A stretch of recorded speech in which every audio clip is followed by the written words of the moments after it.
Bom dia, meus irmãos. É com muita alegria que a gente está aqui nessa manhã para estudar mais um capítulo do livro do pastor David Merck, Lar, Família e Casamento, que tem abençoado muito a minha vida, a minha casa, e eu espero que possa abençoar a sua família também.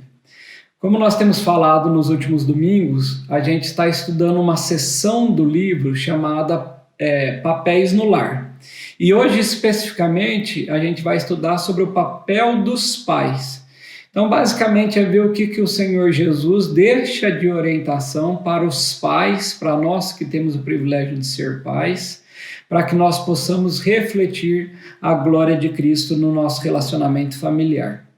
Então, o que a gente vê é que o texto base dessa lição está sendo projetado na tela ao lado, diz o seguinte: E vós, pais, não provoqueis vossos filhos a ira, mas criai-os na disciplina e na admoestação do Senhor.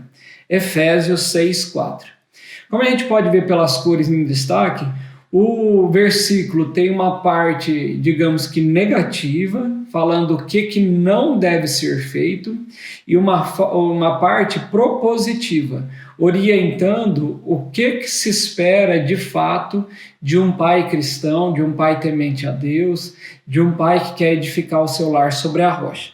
Então está aí o texto claro, mais uma vez: E vós, pais, não provoqueis vossos filhos a ira, mas criai-os na disciplina e na admoestação do Senhor.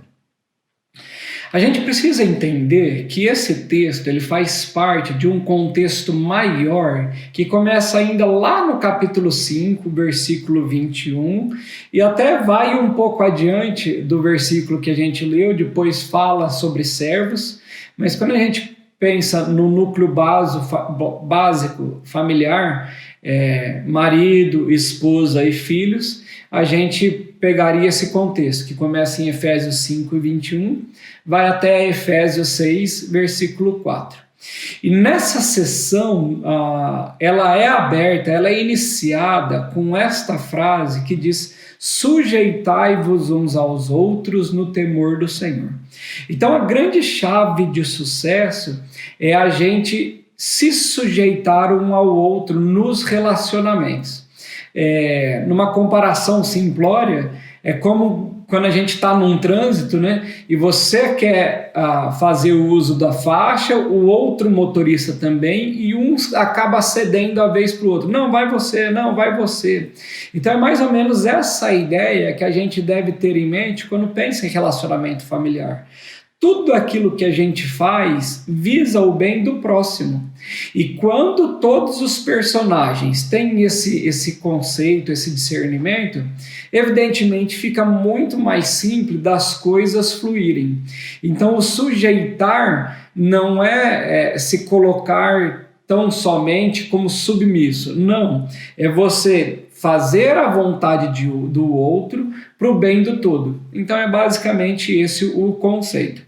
Então a sessão começa com sujeitai-vos uns aos outros, e aí ela aborda, num primeiro momento, a relação do esposo, do marido e da sua esposa. O texto diz que a esposa deve se sujeitar ao marido, então se colocar numa posição que vai ser de companheira, auxiliadora, complementando o marido na condução da casa, do lar. E o marido, por sua vez, deve amar a sua esposa. Mais uma vez, o bem não é em si mesmo, mas é visando o benefício do outro. Então, o marido que ama a sua esposa, ele a trata bem, ele a dignifica, ele cuida dela, e é exatamente esse o conceito de sujeição, né? É fazer o bem em prol do outro. Então, se a gente tem num eixo de relacionamento a esposa e o marido, o esposo, nós temos num segundo eixo os filhos que devem obedecer aos pais, que devem honrá-los, que devem valorizá-los, e os pais que devem guiar, que devem ensinar os seus filhos no caminho do Senhor. Então, quando a gente tem todos esses elos fluindo, certamente a a probabilidade de sucesso no seio familiar, ela é muito grande. Resgatando um slide de outras aulas, né? Tá aí a relação de uma família funcional que tem nos extremos o esposo, a esposa e os filhos. A gente pode ver no primeiro eixo que o marido deve amar a sua esposa se sujeitar a ele. E no segundo eixo nós temos os filhos que honram, que valorizam aos pais, e os pais que guiam, que ensinam, que educam os seus filhos no caminho do Senhor. Não por acaso, quando a coisa está bem equilibrada, a gente tem aí a simbologia da cruz que reflete a glorificação do nome de Cristo nas nossas famílias. Então estamos aí resgatando um conceito de outras aulas só para nos lembrarmos. Né?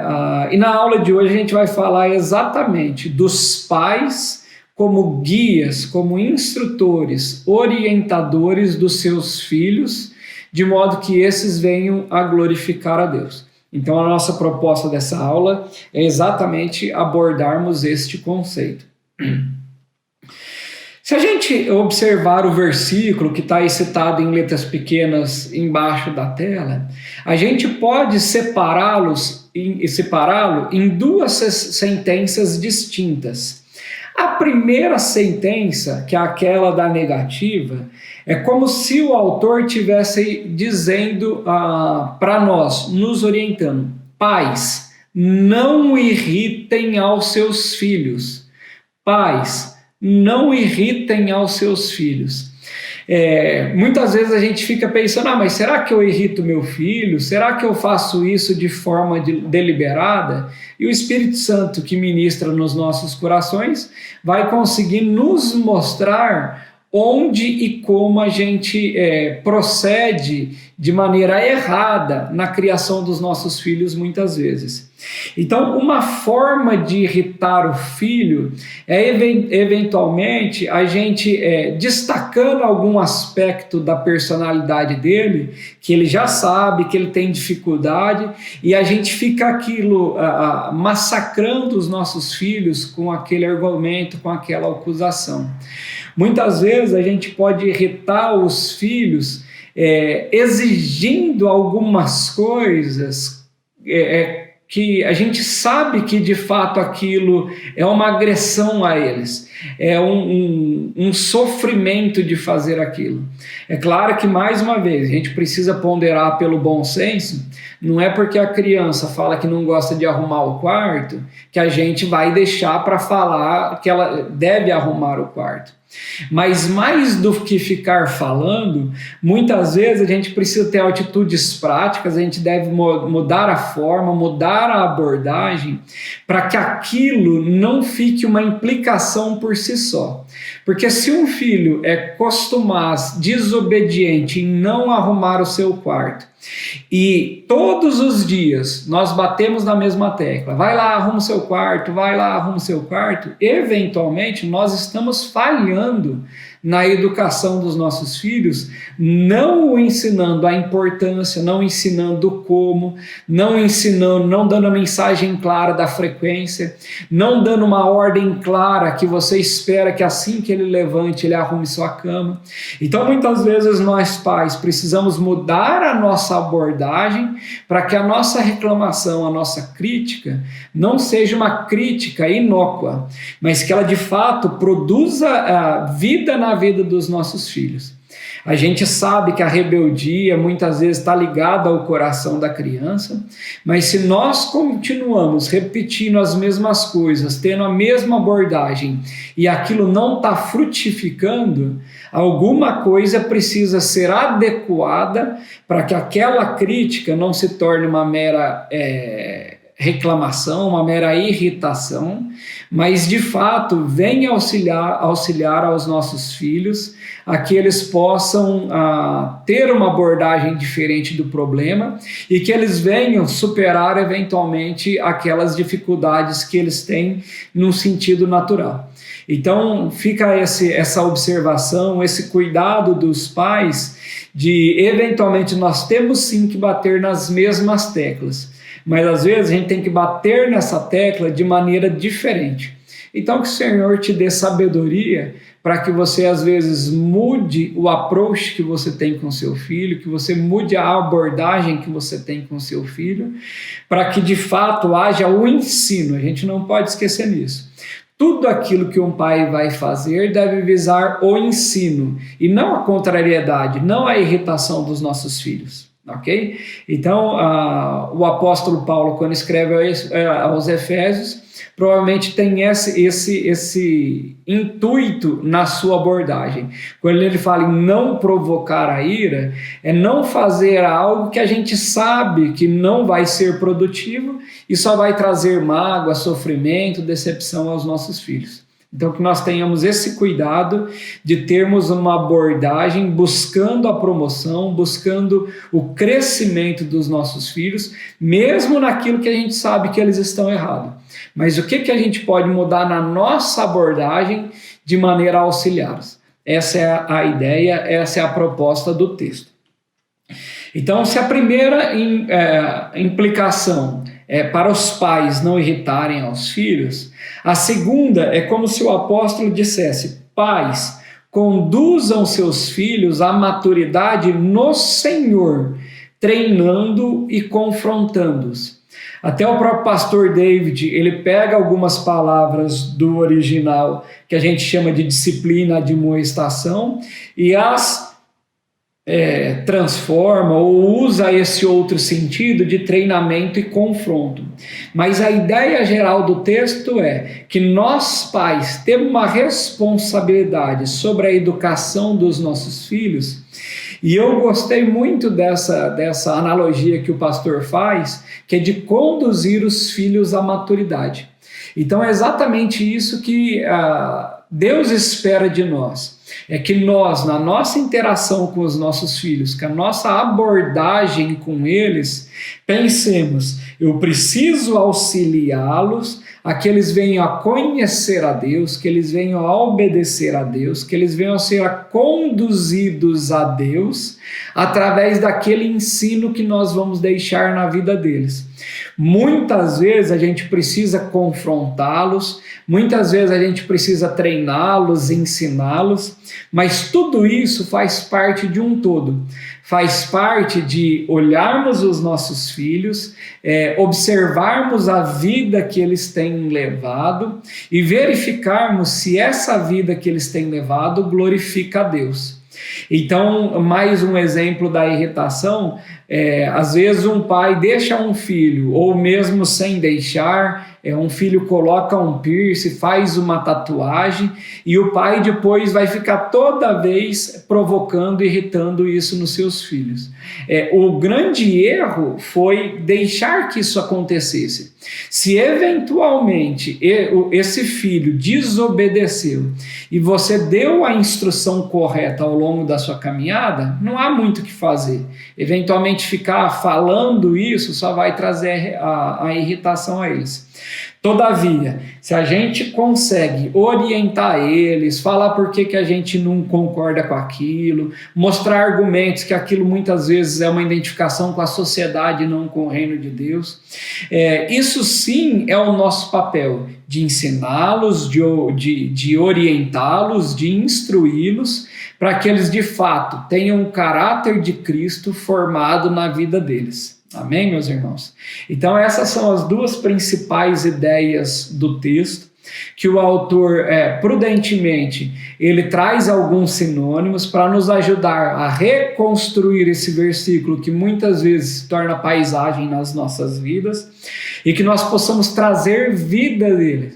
Então, se num primeiro sentido nós não devemos irritar aos nossos filhos, mais do que isso, nós devemos apresentá-los, nós devemos conduzi-los, nós devemos orientá-los nos caminhos do Senhor, para que eles venham a conhecer a Deus como um Deus pessoal na vida deles, não como apenas um Deus dos pais deles, mas que esse Deus seja um Deus deles próprios. E a maneira, uma das formas que isso vai acontecer na vida dos nossos filhos, certamente é através da influência de nossos pais sobre a vida deles. Até pensando para ilustrar um pouquinho desses princípios, pensando em um texto para trazer para a gente refletir, eu estava me lembrando um pouco da história de Davi, que até eu tenho estudado um pouquinho sobre ele nos últimos dias.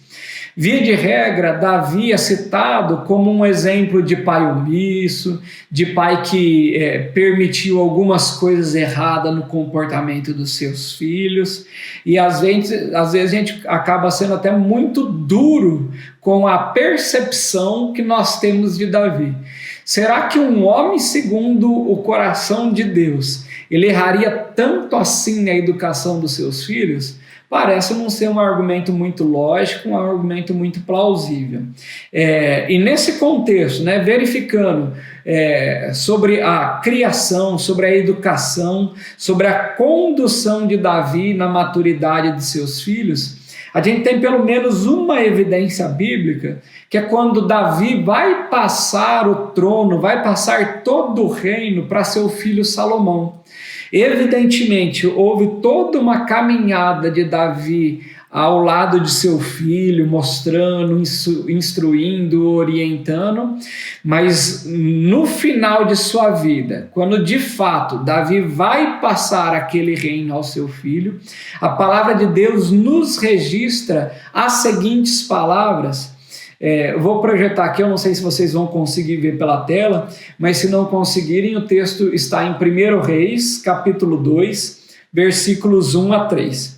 Diz assim a palavra do Senhor: aproximando-se os dias da morte de Davi, deu ele ordens a Salomão, seu filho, dizendo: eu vou pelo caminho de todos os mortais. Coragem, pois, e sê homem. Guarda os preceitos do Senhor teu Deus, para andares nos seus caminhos, para guardares os seus estatutos e os seus mandamentos e os seus juízos e os seus testemunhos, como está escrito na lei de Moisés, para que prosperes em tudo quanto fizeres e por onde quer que fores. Que palavra preciosa, que palavra de sabedoria, que palavra de autoridade de Davi sobre a vida de seu filho Salomão. Olha só a ousadia de Davi, que ele dá ordens a Salomão. É como se fosse um mandamento, não é apenas uma instrução. Meu filho, é assim que você deve proceder. Então Davi, preocupado com esse momento de transição, ele tem por uma última vez a oportunidade de se dirigir a seu filho Salomão, como eu imagino que tenha acontecido. Davi foi ensinando como ser rei ao longo da caminhada de Salomão, mas nesse momento específico, ele se dirige a seu filho dando ordens. Então, aquela colocação de conduzindo seu filho no caminho do Senhor, revelando a ele aquilo que Deus espera dos seus filhos. E mais adiante, a gente vê Davi dizendo, reafirmando que tudo aquilo seria uma forma de Salomão prosperar no seu reino. E o prosperar, muitas vezes, a gente erroneamente atribui ao sentido financeiro, mas o prosperar aqui tem muito mais o sentido de cumprir aquilo para o qual está sendo chamado. Então, como Salomão cumpriria aquilo para o qual estava sendo chamado? Era obedecendo aos estatutos, os mandamentos, os preceitos, a lei de Deus. E ele seria abençoado em tudo que ele fizesse e em todo local pelo qual ele passasse. Olha só que palavra profunda, que palavra de sabedoria, que conselho mais oportuno Davi pôde dar ao seu filho Salomão. De igual forma, nós também devemos, ao nos aproximar dos nossos filhos, termos em mente que a nossa interação com eles é um treinamento para que eles sejam homens e mulheres de caráter perante a sociedade, mas muito mais do que isso, que eles sejam homens e mulheres que prosperem, que cumpram o propósito de Deus na vida deles. Esse é o chamado, é isso que Deus espera de nós enquanto pais, que nós deixemos esse legado para os nossos filhos. Um legado teórico, sim, um legado de fala, sim, mas muito mais um legado prático, que os nossos filhos possam ver aquilo que nós pregamos, que nós orientamos, como um reflexo da nossa própria vida, do nosso próprio conhecimento de Cristo, das nossas próprias experiências com Deus. E, finalmente, eu gostaria de deixar mais um pensamento, para que nós possamos refletir, e esse pensamento diz o seguinte: o princípio da sujeição no Senhor deve conduzir as relações familiares. Então nós não devemos perder de perspectiva que nós somos sujeitos a Deus, sujeitos a Cristo, e é exatamente por isso que nós educamos, que nós admoestamos, que nós treinamos os nossos filhos no caminho do Senhor. Então é exatamente por essa sujeição que nós buscamos conduzir as nossas famílias de acordo com os mandamentos, com os princípios explícitos por Deus na sua palavra. Então que o Senhor continue a te dar graça, que o Senhor continue a te dar sabedoria, para que você também possa educar os seus filhos nos caminhos do Senhor. E para aqueles que ainda não têm filhos, evidentemente, que vocês também possam orar a Deus, para que vocês possam desde já buscar ser referência, seja para o seu cônjuge, seja para a sociedade, porque certamente, se você for referência na sua casa, na sua família, na sua comunidade, certamente você será referência para os seus filhos, quando Deus lhe der a graça de tê-los. Então, todos nós que somos pais sabemos que educar filhos não é uma tarefa simples, mas ela é muito gratificante. Ainda hoje eu tive o privilégio de sair com o meu filho para andar de bicicleta, para passear, e como é importante a gente instruí-los nas pequenas coisas, nós conversarmos das coisas da nossa vida, do dia a dia, e em todas essas coisas nós nos abençoarmos mutuamente. Então que não nos esqueçamos desse princípio da sujeição, que nós administramos as nossas casas, não é para dar ordens aos nossos filhos, é para conduzi-los ao centro da vontade de Deus, é para conduzi-los aos pés da cruz de Cristo. E certamente Deus, na sua infinita graça, na sua infinita sabedoria, nos dará essa vitória se nós procedermos com sinceridade no nosso coração. Para finalizar essa aula, eu gostaria de estar orando com vocês e que de fato Deus reine na nossa vida e que nós possamos nos sujeitar uns aos outros. Amém?